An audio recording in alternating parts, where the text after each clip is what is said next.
नमस्कार. आज मी तुमच्यासाठी बिर्याणीची रेसिपी घेऊन आलेली आहे.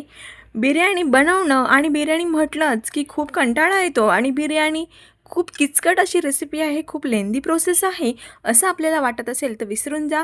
बिर्याणीची अगदी सोपी अशी रेसिपी मी तुमच्यासाठी घेऊन आलेली आहे आणि झटपट बनवायचं आहे. एकाच भांड्यात बनवायचं आहे, एकाच भांड्यात तांदूळ शिजवायचा आहे आणि त्याच भांड्यात फोडणी द्यायची आहे. भांडे जास्त पडणार नाही, घासायचं टेन्शन नाही.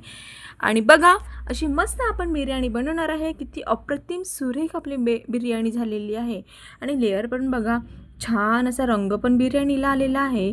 मस्त अशी बिर्याणी आपली बनवून झालेली आहे. तर चला बिर्याणी बनवायला सुरुवात करूया. एकदा का तुम्ही अशा पद्धतीची बिर्याणी बनवून बघितली सो तुम्हाला बिर्याणी बनवणं खूप सोपी जाईल. आणि चला आपण बिर्याणीला सुरुवात करूया. त्यासाठी आपल्याला सर्वप्रथम असं जाड बुडाचं चांगलं पातेलं लागेल, भांडं लागेल. बिर्याणीचं स्पेशल भांडंसुद्धा मिळते दुकानामध्ये, तेही तुम्ही घेऊन येऊ शकता किंवा तुमच्याकडे जाड बुडाचं पातेलं असेल तेही तुम्ही यूज करू शकता. आणि सर्वप्रथम आपण बिर्याणीसाठी आपल्याला लागणार आहे कांदा. कांदा 3 ते 4 कांदे छान असे मस्त आपल्याला तेलामध्ये डीप फ्राय करून घ्यायचे आहे. तेलामधून छान असे तांबूस कलरचे तळून घ्यायचे आहे. ब्राऊन कलर होईपर्यंत आपल्याला छान कांदे तळून घ्यायचे आहे.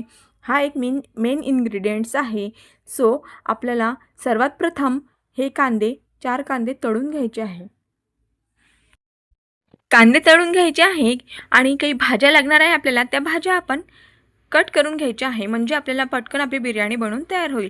तर सर्वप्रथम आपण कांदे तळून घेतले आहे. इथे काही भाज्या मी मॅरिनेट करून घेत आहे. इथे मी अर्धी वाटी मटर घेतली आहे, अर्धी वाटी आलू घेतली आहे, अर्धी वाटी शिमला मिरची घेतली आहे आणि अर्धी वाटी कोबी फ्लावर घेतलेली आहे आणि 1-2 गाजर घेतलेलं आहे अर्धी वाटीच्या प्रमाणात कट करून. आणि हे सर्व भाज्या आपल्याला मॅरिनेट करून घ्यायच्या आहे. इथे मी 2-3 हिरव्या मिरच्यांचा ठेचा घेतलेला आहे, कुटून हिरव्या मिरच्या घेतलेल्या ठेचून. आणि बघा, इथे आलं आणि लसूणची पेस्ट घेत आहे मी. 1 टेबलस्पून आलं लसूणची पेस्ट टाकून घेतलेली आहे. आणि इथे तळलेला काही कांदा घ्यायचा आहे आपल्याला. 1 ते 2 कांदा एवढं प्रमाण आपल्याला यामध्ये घ्यायचं आहे. बाकी कांदा आपल्याला ठेवायचा आहे बिर्याणी दम देताना वापरायला. आणि इथे मी दही टाकून घेतलेली आहे. 1 ते 1.5 वाटी दही टाकून घेतलेली आहे. आणि हळद, लाल तिखट, बिर्याणी मसाला 2 टेबलस्पून बिर्याणी मसाला घेतलेला आहे मी. आणि हे मिश्रण व्यवस्थित असं मिक्स करून घ्यायचं आहे. इथे मी अर्धा निंबूसुद्धा टाकून घेणार आहे. इथे मी धने पावडर टाकलेले आहे. 1 टेबलस्पून धने पावडर टाकायचे आहे. पुदिना आणि कोथिंबीर बारीक कट करून मी इथे टाकत आहे. आणि अर्धा लिंबाचा रस इथे मी वापरत आहे. अर्धा लिंबाचा रससुद्धा मॅरिनेशनला आपल्याला वापरायचा आहे. सर्व साहित्य आपण मॅरिनेशन करतानाच टाकून घेणार आहोत. चवीनुसार मीठ टाकून घ्यायचं आहे. मीठ इथे मी 2 टेबलस्पून मीठ टाकत आहे, कारण सर्व प्रकारच्या भाज्या आहे. आणि कांदा तळलेलं जे तेल आहे आपलं, तेच तेल मी इथे वापरत आहे. इथे मी 2 चमचे भाजीचे 2 चमचे असे तेल टाकून घेतलेलं आहे. आणि हे मस्त मिक्स करून घ्यायचं आहे. दही वगैरे मसाले भाज्यांना लागले पाहिजे असे व्यवस्थित प्रकारे आपण मिक्स करून घ्यायचे आहे. आणि झाकण ठेवून अर्धा तासासाठी हे असंच मुरू द्यायचं आहे. अर्ध्या तासासाठी आपण हे मॅरिनेट करून घेणार आहोत. आणि तोपर्यंत आपण इकडे तांदूळ शिजवून घेणार आहे. तांदूळ हा आपल्याला 80% शिजवून घ्यायचा आहे. त्यामध्ये काही मसाले ॲड करणार आहे. कलमी, स्टारफूल, 4 विलायची, जिरं आणि 2 हिरव्या मिरच्या मी घेतलेल्या आहे. आणि हे आपण त्या गरम पाण्यात टाकून घ्यायचं आहे. आणि मस्त असं पाण्याला उकळी येऊ द्यायची आपल्याला छान. आणि चवीनुसार मीठ टाकून घ्यायचं आहे. मीठ थोडं जास्तच टाकायचं आहे, नाही तर पाण्यातच सर्व मीठ राहते आणि तांदूळ आपले अळणी लागतात, भात आपल्याला अळणी लागते. सो आपल्या बिर्याणीला छान अशी टेस्ट येत नाही. सो तांदूळावर 5 मिनिटं पाण्यावर झाकण ठेवून द्यायचं आहे आपल्याला. पाण्याला उकळी आल्यानंतर त्यामधले हे मसाले तुम्ही काढून घेऊ शकता. जर तुम्हाला मसाले आवडत नसतील तर मसाले तुम्ही काढून घ्या, अन्यथा तुम्ही यात मसाले राहू दिले तरी चालते, काहीच प्रॉब्लेम नाही. मी यातील फक्त कलमी काढून घेत आहे, बाकी मसाले मी जसेच्या तसे ठेवत आहे. आणि यामध्ये मी आता तांदूळ टाकून घेणार आहे. तांदूळ तुम्ही कुठलाही वापरू शकता. बिर्याणीचा स्पेशल तांदूळ मिळते तो आणू शकता, बासमती तांदूळ आणू शकता किंवा तुमच्या आवडीप्रमाणे तांदूळ तुम्ही आणू शकता. इथे मी तांदूळ घेतला होता, स्वच्छ धुवून अर्धा तास भिजत घातला होता पाण्यामध्ये. आणि तो आता ह्या उकळत्या पाण्यात टाकणार आहे मी. टाकला आणि 10 ते 15 मिनटं छान असा पाण्याला उकळी येईपर्यंत पाण्यामध्ये उकळून घ्यायचा आहे. 80% आपल्याला शिजवून घ्यायचा आहे.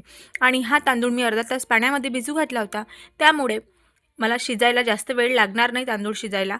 सो बघा, झाकण ठेवायचं 5 मिनिटासाठी आणि त्यानंतर जेव्हा पाण्याला उकळी येते तेव्हा झाकण काढून टाकायचं आणि 5 मिनिटं पाण्याला झाकण ठेवून उकळू द्यायचं आणि 5 मिनिटं असं हलवत उकळू द्यायचं, जेणेकरून आपला तांदूळ चिपकणार नाही, सुटसुटीत होईल आणि आपलं लक्ष राहील की हा जास्त शिजायला नको, म्हणून आपल्याला 80% किंवा 70% हा तांदूळ शिजवून घ्यायचा आहे। त्यानंतर तांदूळ पाण्यातून काढून घ्यायचं, गाळून घ्यायचं पाणी आणि इथे आपण बिर्याणीला फोडणी देणार आहोत। तेल टाकून घेतलं मी, तेल, जिरं आणि कांदा टाकून घेतला, फ्राय करून घ्यायचं आहे आणि त्यामध्ये हे मॅरिनेट केलेल्या भाज्या ज्या आहे, आपल्या मसाले, दही वगैरे मिक्स करून हे आपल्याला या कांद्यामध्ये टाकायचं आहे। सो मस्त अशा ह्या भाज्या आपण फ्राय करून घेणार आहे। भाज्या आपल्याला साधारण 5-6 मिनिट फ्राय करून घ्यायच्या आहे, जास्त आपल्याला ह्या भाज्या शिजवून घ्यायच्या नाही आहे।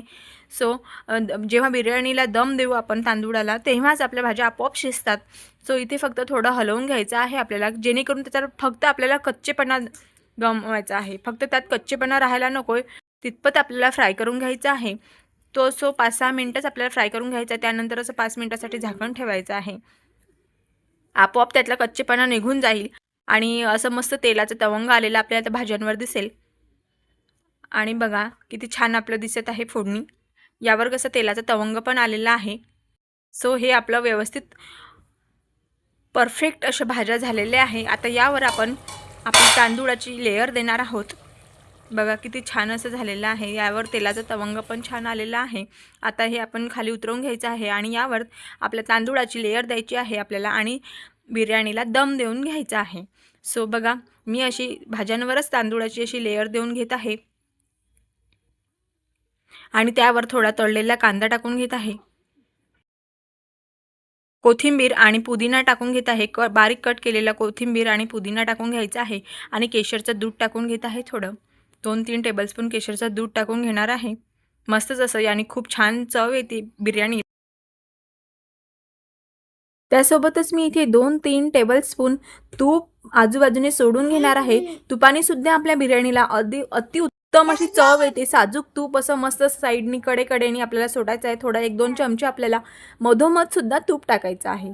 सो बघा आणि त्यावर पुन्हा एक आपल्याला भाताची लेयर टाकून घ्यायची आहे, भाताची छान अशी लेयर लावून घ्यायची आहे आणि परत आपल्याला सेम प्रोसेस करायची आहे। त्यावर आपल्याला परत थोडं कांदा टाकून घ्यायचा आहे, तळलेला कांदा आपल्याला टाकून घ्यायचा आहे आणि राहिलेलं आपलं केसरचं दूध टाकून घ्यायचं आहे। केसरचं दूध टाकणं हे ऑप्शनल आहे, असलं तुमच्याकडे अवेलेबल केसर तर टाका, नाही तर तुम्ही नाही टाकलं तरी चालेल, काही हरकत नाही। थोडे खडे मसाले वरतून ठेवायचे किंवा ते पण नाही ठेवले तरी चालेल आणि थोडं कोथिंबीर आणि पुदिन्याचे बारीक कट केलेले पानं इथे टाकू शकता तुम्ही। आणि बघा इथे मी तवा गरम करून घेतलेला आहे, तवा छान हीट करून खूप जास्त प्रमाणात गरम करून घ्यायचं आहे आपल्याला आणि त्यानंतर गॅसची फ्लेम स्लो करायची आहे आणि त्यावर आपल्या दम द्यायच्या बिर्याणीचं जे पातेलं असते, ज्या पातेल्यात आपण दम देणार आहे, हे पातेलं आपण त्यावर ठेवून देणार आहे आणि यावर असं घट्ट असं झाकण ठेवणार आहे आणि त्या झाकणावर आणखी वजन ठेवायचं आहे किंवा मग तुम्ही आपले कणिक मळून त्याचं पॅकिंगसुद्धा करू शकता, पण मी इथे झाकण ठेवलं होतं। बघा आपली बिर्याणी किती छान शिजलेली आहे। हे 20 ते 25 मिनिट मी तव्यावर मीडियम फ्लेमवर होऊ दिलेली आहे, शिजवून घेतलेली आहे। बघा किती छान आपला भात सुटीत शिजून आलेला आहे आणि आपली बिर्याणीला छान असा दम बसलेला आहे, मस्त असा सुगंध खूप छान दरवळत आहे। अगदी तुपाचा आणि साजूक तुपाचा आणि केशरच्या दुधाचा सुगंध घरात खूप छान असा दरवळत आहे। मस्तच अशी आपली बिर्याणी बनवून तयार झालेली आहे। सो तुम्ही पण अशीच बिर्याणी बनवून बघा। बघा मी तुम्हाला इथे दाखवत आहे किती छान अशी लेयर, किती छान सुटसुटीत असं आपला भात शिजून झालेला आहे आणि भाज्या छान शिजलेल्या आहे आणि रंग अप्रतिम आलेला आहे बिर्याणीला, अगदी छान असा सुटसुटीत आपला भात झालेला आहे। बघा किती छान असे तांदूळ शिजलेले आहे, रंग छान आलेला आहे, टेस्ट छान आहे तुपाचा आणि याचा सुगंध खूप छान दरवळत आहे घरात। आणि हे बघा आपली एक प्लेट सर्व करून झालेली आहे आणि किती सुंदर अप्रतिम आपली बिर्याणी बनवून तयार झालेली आहे। तुम्हाला माझा व्हिडिओ आवडला असेल तर तुमच्या मैत्रिणींना, रिलेटिव्हजना शेअर करायला विसरू नका आणि माझ्या चॅनलला लाईक, शेअर, सबस्क्राईब करायला विसरू नका। आणि तुम्ही माझा व्हिडिओ पूर्ण बघितल्याबद्दल तुम्हा सर्वांचे मनापासून खूप खूप धन्यवाद।